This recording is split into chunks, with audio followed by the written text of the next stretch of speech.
a 80 ans, il y avait la rafle du Veldiv. 12 884 hommes et femmes et enfants ont été déportés parce qu'ils étaient juifs.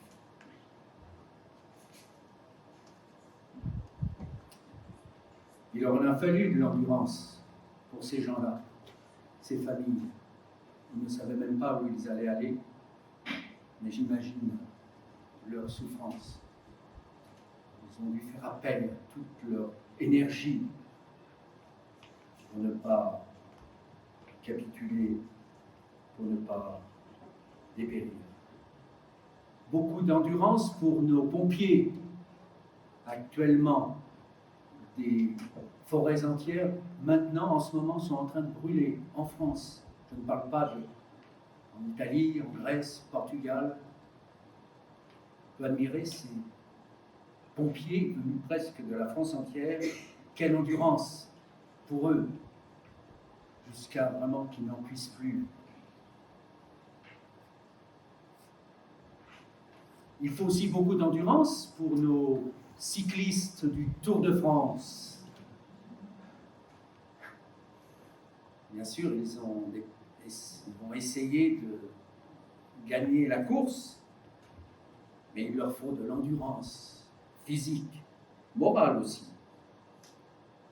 En fait, de l'endurance, nous en avons tous besoin.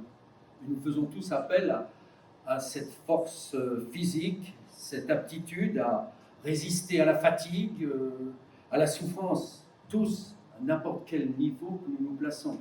Il nous a fallu, ma femme et moi, de l'endurance pour cette randonnée, voilà, cette randonnée périlleuse à Champs-Rousse.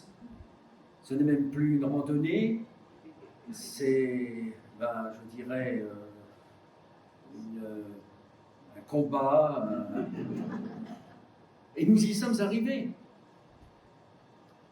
Quelle récompense aussi pour nous, ma femme et moi, d'être applaudis.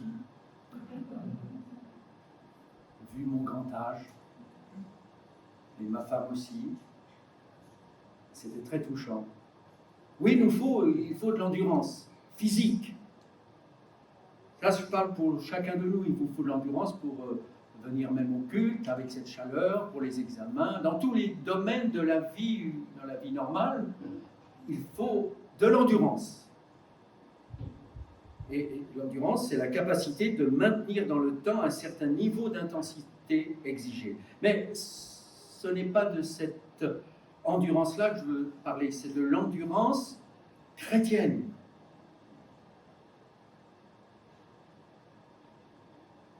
Un dictateur bien connu disait, parlant des chrétiens,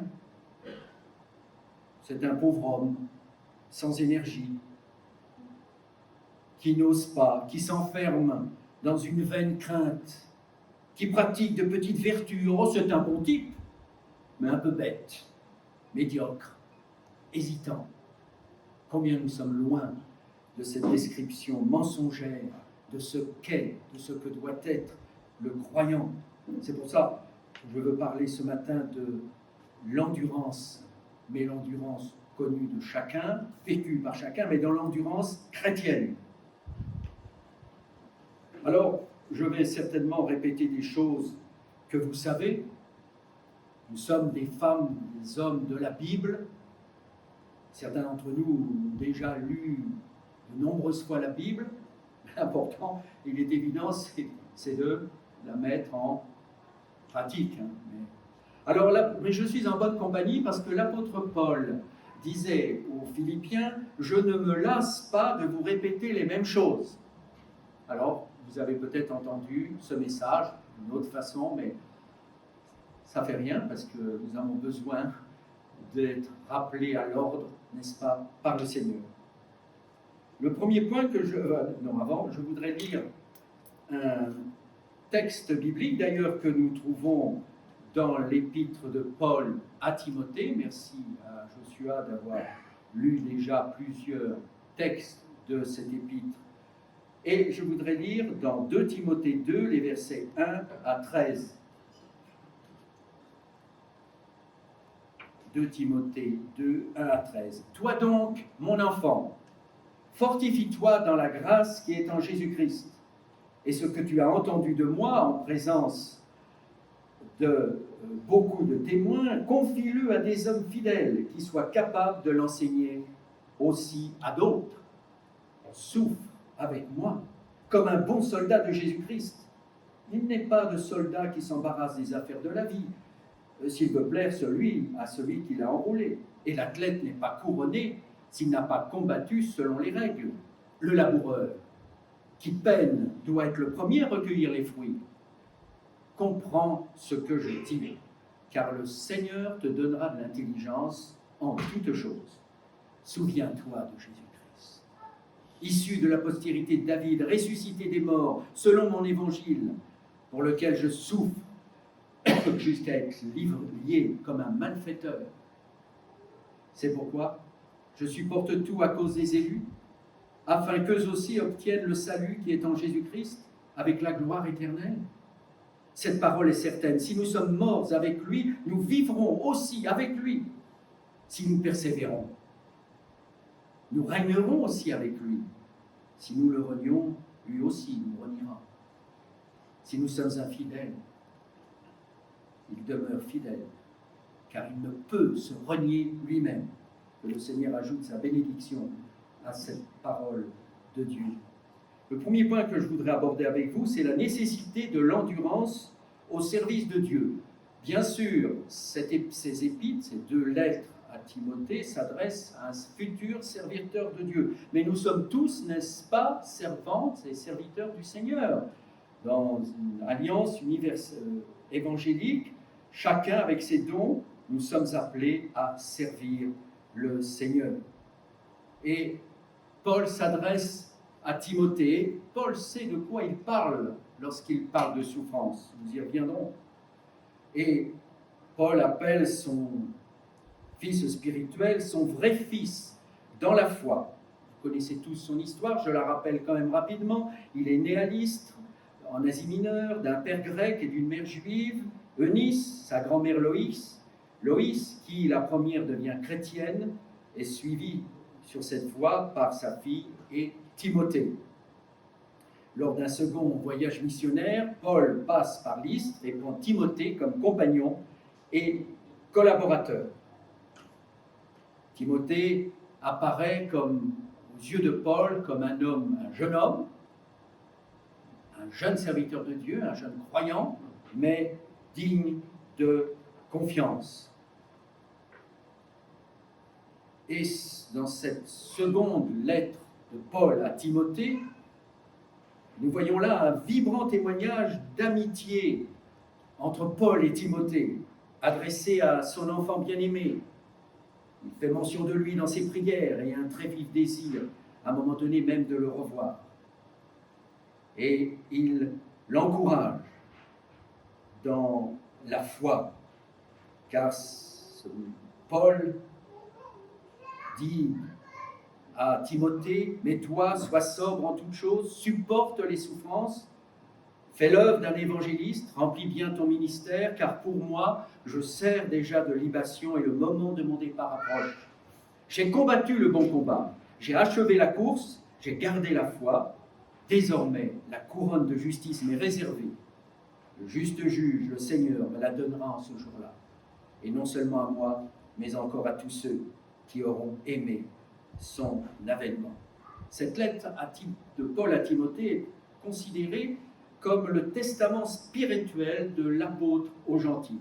Et le mot, l'impératif principal de ce passage, il y en a 2, mais le premier, c'est « souffre avec moi ». Souffre avec moi. Et nous savons que Paul, on va le redire aujourd'hui, toutes les souffrances qu'il a endurées, d'ailleurs le Seigneur l'avait prévenu, il verra toutes les souffrances qu'il devra avoir. Il n'a pas dit ça comme cela, mais je le cite de mémoire. Et Paul a tout connu, je n'y reviens pas. Et il fait 3 illustrations qui sont intéressantes et que Paul a citées déjà dans son épître aux Corinthiens. Il parle du soldat. Le soldat. Et beaucoup parmi nous, surtout les plus anciens, ont fait leur service militaire. Ils savent ce que c'est que la souffrance, l'endurance. J'ai fait 2 ans d'armée, 4 mois de classe, 90 km à pied en 3 jours. Ça use, les souliers, ça use. Hein.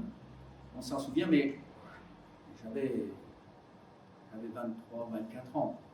Et quand même, hein, ça a peut-être servi pour Champs-Rousse.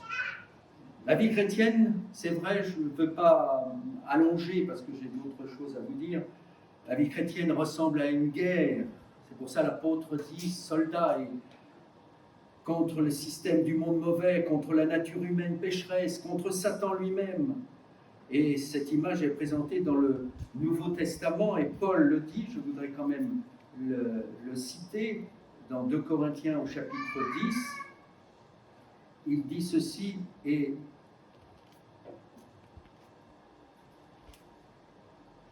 au verset 3 et 4, si nous marchons dans la chair, nous ne combattons pas selon la chair, car les armes avec lesquelles nous combattons ne sont pas charnelles, mais elles sont puissantes par la vertu de Dieu pour renverser plutôt les forteresses. Oui, la vie chrétienne est un combat spirituel avant d'être physique. Nous n'avons pas à lutter contre la chair et le sang. Revêtez-vous de toutes les armes de Dieu, dit Paul aux Éphésiens, afin de pouvoir tenir ferme contre les ruses du diable. Il dit à son fils spirituel, le commandement que je t'adresse, Timothée, mon enfant, selon les prophéties, c'est que d'après elles, tu combattes le bon combat en gardant la foi et une bonne conscience. Cette conscience, quelques-uns l'ont perdue. Ils ont fait naufrage par rapport à la foi. Combat, dit-il, le bon combat de la foi. Saisis la vie éternelle à laquelle tu as été appelé et pour laquelle tu as fait une belle confession en présence d'un grand nombre de témoins. Il y a aussi une deuxième illustration, l'athlète. Je lisais dans une méditation quotidienne cet exemple. Entre 2004 et 2016, le nageur américain Michael Phelps remporta un nombre impressionnant de médailles aux Jeux Olympiques. 28 médailles au total, dont 23 en or, faisant de lui l'athlète le plus titré de l'histoire des Jeux. Un documentaire fut diffusé, etc. Alors on lui pose la question, quelle est votre priorité? Que faites-vous pour avoir pu obtenir ces médailles? Alors il ne faut peut-être pas limiter. Manger beaucoup pour accumuler les protéines, dormir et nager. Sa vie était motivée à 100% par l'obtention de médailles. Rien d'autre ne comptait pour lui. Mais pour nous, considérant l'endurance chrétienne comme athlète, et le texte continue, c'est pourquoi Paul dit « Ceux-là font ces efforts pour gagner une couronne corruptible, nous courons les yeux fixés sur le but. Je traite durement mon corps et je le maîtrise sévèrement. » J'espère que le but de votre vie, de la vie de chacun d'entre vous, c'est de glorifier le Seigneur, que chaque jour, nous soyons comme des athlètes pour le Seigneur, combattant le bon combat, voulant atteindre le but, la couronne de gloire incorruptible. Et puis, il parle aussi du laboureur, le laboureur qui peine. Peiner, ça signifie travailler jusqu'à épuisement. Les laboureurs, les cultivateurs, même aujourd'hui, peinent et souffrent. Il leur faut de l'endurance pour voir pousser leurs champs de blé ou de maïs. Et souvent, à cause des intempéries, ils perdent tout. Beaucoup d'endurance aussi. Et ce n'est pas pour rien que l'apôtre encourage Timothée à souffrir comme un athlète, comme un soldat, comme un laboureur. Mais alors tout cela, toutes ces exhortations, ça nous invite à réfléchir, mais quel est le pourquoi? Pourquoi endurer ainsi? Pourquoi souffrir? À cause de qui? La réponse est là, elle est dans la parole, vous le savez, mais il faut le redire. Souffre avec moi comme un bon soldat, comme un croyant sincère. La raison de l'endurance, il est évident que c'est Jésus-Christ. Et c'est pourquoi l'apôtre, dans son épître, et dans la lecture que nous avons faite, dit « Souviens-toi de Jésus-Christ ». La mémoire, il s'agit de mémoire. Alors, j'ai cherché un peu dans le dictionnaire. C'est une activité biologique et psychique qui permet d'emmagasiner, de conserver, de restituer des informations. Cette fonction, considérée comme un lieu abstrait où viennent s'inscrire les notions, les faits, ce détail est gravé dans notre mémoire. Et il paraît que le cerveau humain peut enregistrer environ plusieurs milliards de données, soit infiniment plus que n'importe quel ordinateur. Mais la différence de ce dernier, c'est que la mémoire humaine est sélective. Elle ne garde que les informations potentiellement utiles. C'est pourquoi l'apôtre nous dit « Souviens-toi de Jésus-Christ ». Et cette parole a fait chemin avec moi durant tout mon ministère et jusqu'à aujourd'hui. Parce que le pasteur, lors de ma consécration au service pastoral, comme serviteur de Dieu, a pris ce thème, a pris ce mot d'ordre de l'apôtre, souviens-toi de Jésus-Christ. Ah bon, il y avait un risque que je ne me souvienne plus de Jésus-Christ, alors que je m'engageais avec lui et que je lui avais donné ma vie, chantant ce cantique, jusqu'à la mort, je te serai fidèle. Et oui, nous avons besoin de nous souvenir. Souviens-toi.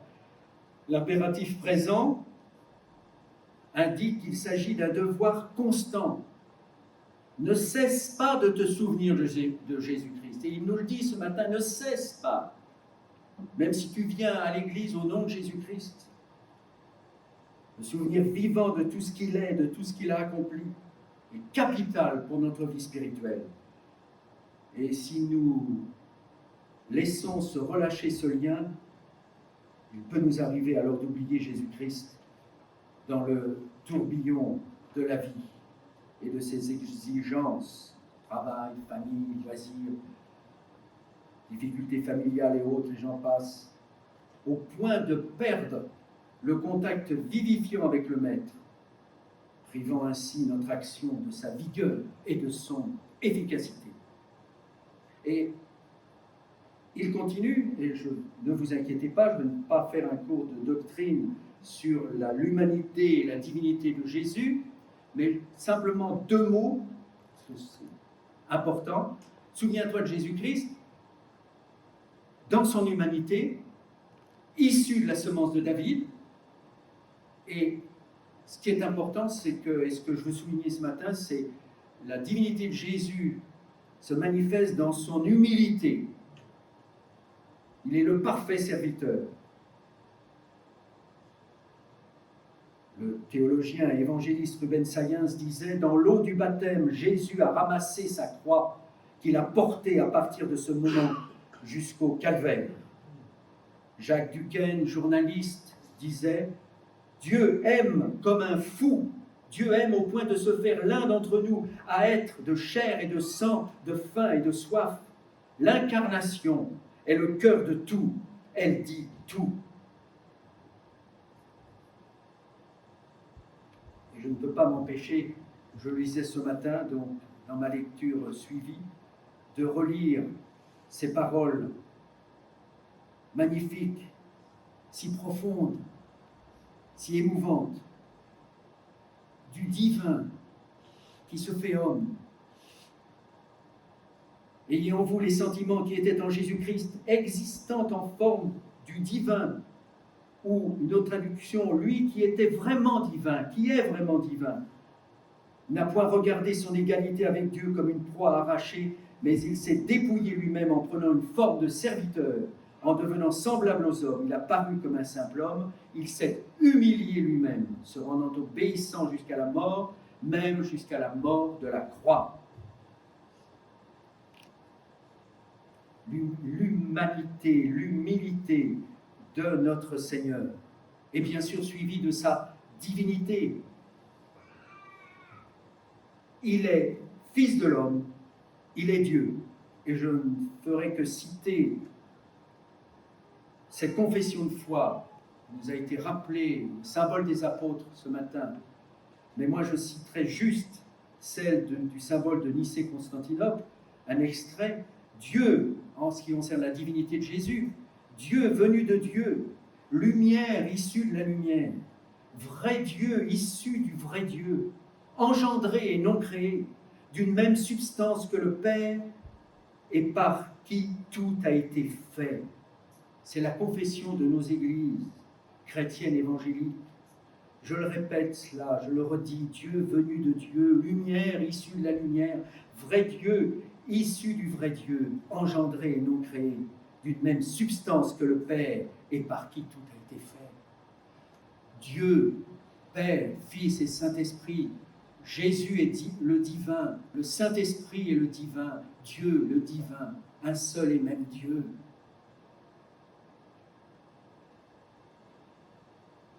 Il est le bienheureux, l'unique souverain. Il est le roi des rois, dit Paul à Timothée, le Seigneur des seigneurs. Lui seul est immortel. Sa demeure est bâtie au sein de la lumière inaccessible à tous.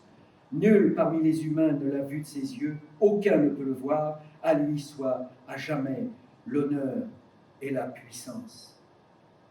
Voilà le pivot central, la résurrection de Jésus-Christ, mort et ressuscité, sa résurrection. Je vais passer quelques pages pour arriver aux manifestations de l'endurance. Il y a deux passages bibliques, voilà, manifestation de l'endurance, alors que je cite, de Paul, et qui font suite, en quelque sorte, qui sont dans la même pensée, la même ligne, la même théologie, si vous voulez, de Paul à Timothée, aux Corinthiens, dans 2 Corinthiens, au chapitre 16, donc 15 d'abord, le dernier chapitre, avant-dernier chapitre de Corinthiens, sur la résurrection, tout le chapitre 15. Et j'ai été frappé par ces derniers versets du chapitre 15, verset 58. « Ainsi, mes frères bien-aimés, soyez fermes, inébranlables, travaillant de mieux en mieux à l'œuvre du Seigneur, sachant que votre travail ne sera pas vain dans le Seigneur. » Et au chapitre 16 et au verset 13, « Veillez, demeurez fermes dans la foi, soyez des hommes, fortifiez-vous, et que tout se fasse, tout ce que vous faites se fasse dans l'amour ou avec amour. » Oui, les manifestations de l'endurance. Et l'apôtre commence par ce mot, cet adverbe « ainsi ».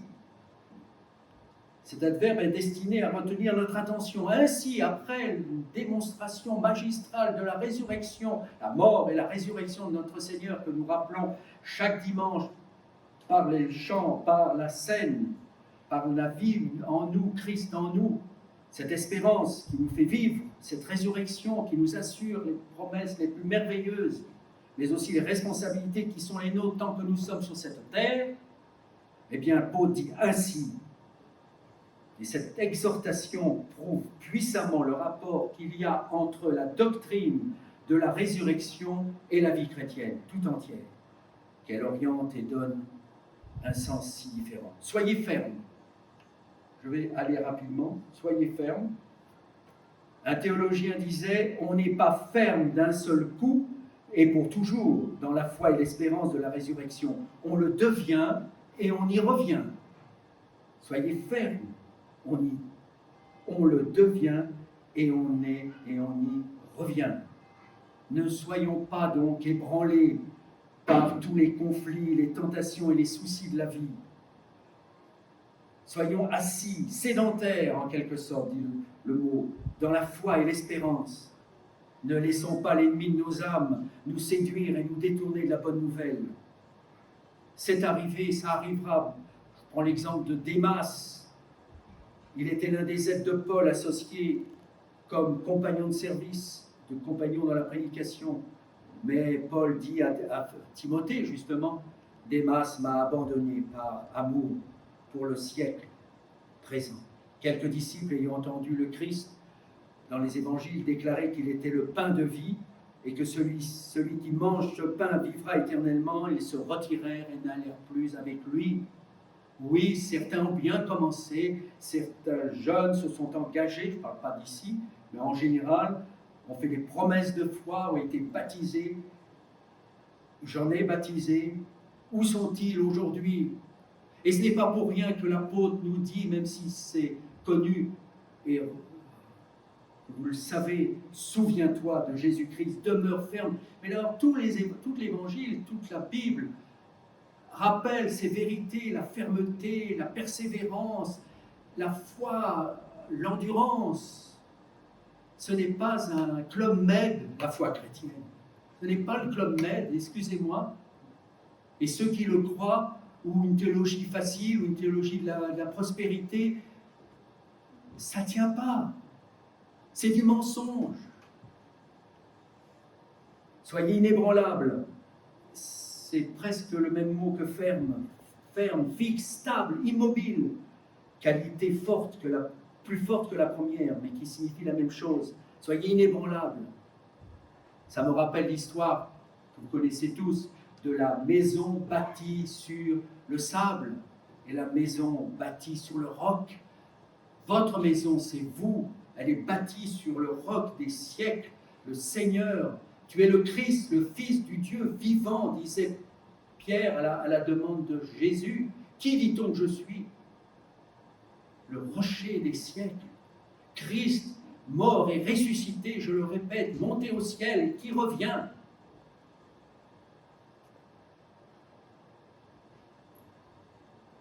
Veillez, restez fermes, éveillés, vigilants. Dans ce veiller, il y a l'idée, la perspective eschatologique. Soyons prêts pour le retour de Jésus, comme les vierges sages qui avaient de l'huile dans leur lampe. Ne pas s'endormir, mais rester vigilants sur nos gardes. Frères et sœurs, les plus jeunes parmi nous, Dieu, le diable, rôde autour de vous, de nous, comme un lion rugissant, cherchant qui il dévorera, et il est intelligent. Nous avons dans Marc au chapitre 13, dans Matthieu, les signes de son retour. Mais Jésus leur dit, je vous le dis, veillez. Il demandait de veiller il y a 2000 ans, il nous demande de veiller plus que jamais aujourd'hui.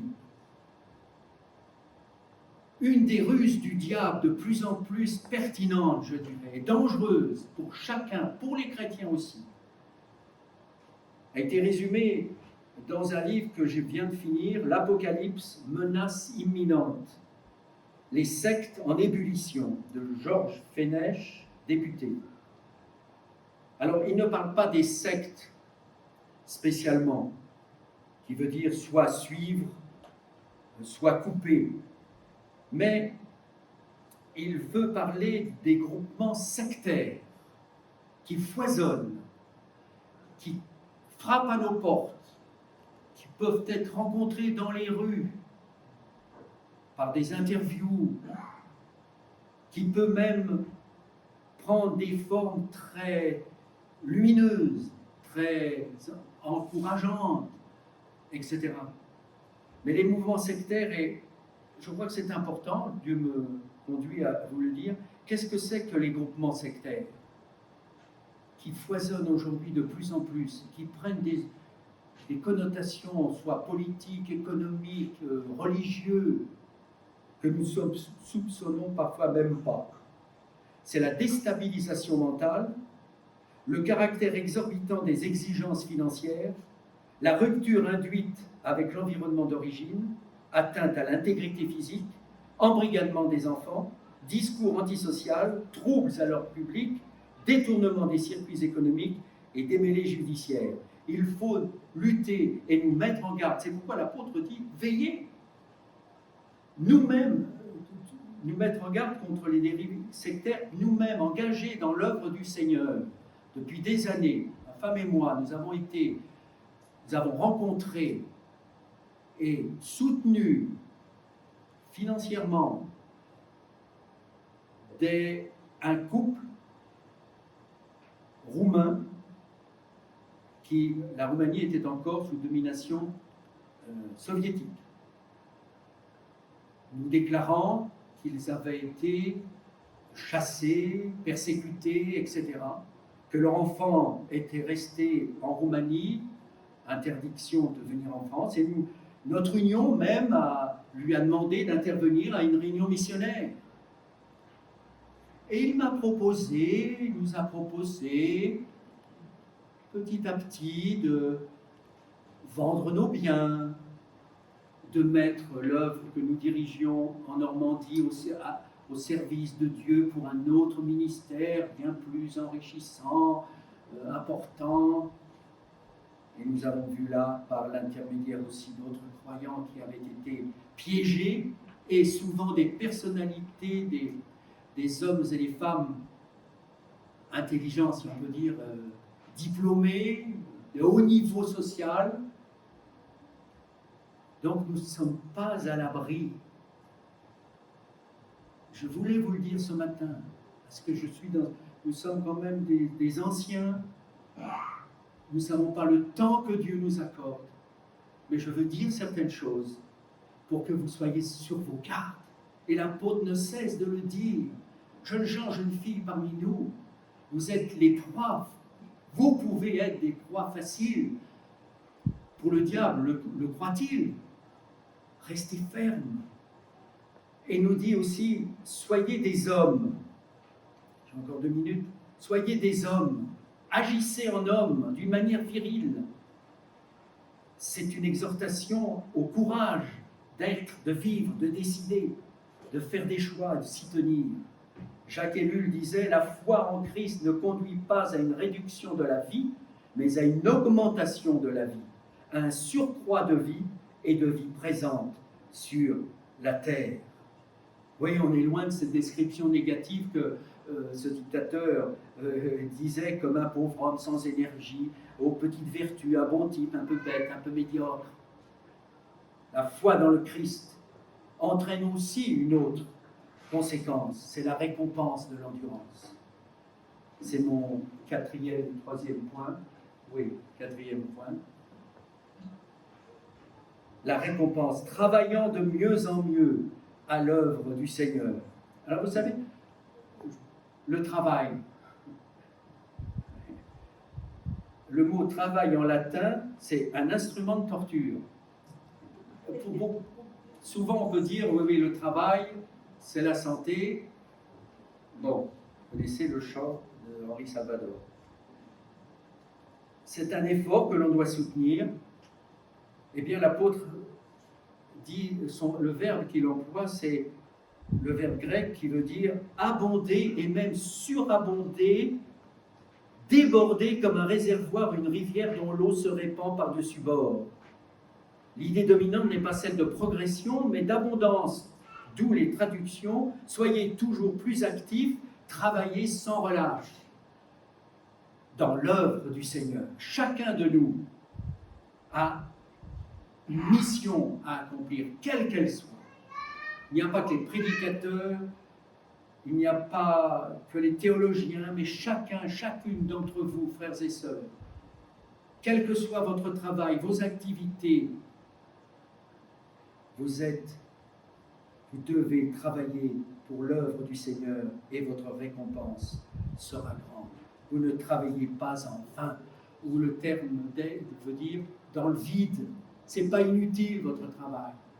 Même si vous pensez que ce n'est pas très motivant, vous avez une mission à accomplir auprès de ceux vers qui Dieu vous envoie, que ce soit un patron, un professeur, un voisin, quelle que soit votre situation, Dieu veut œuvrer en vous et avec vous par les dons qu'il vous donne, par la tâche qui est à accomplir. Et la conclusion, c'est celle-là, c'est l'exhortation finale, c'est que tout se fasse dans l'amour et avec amour.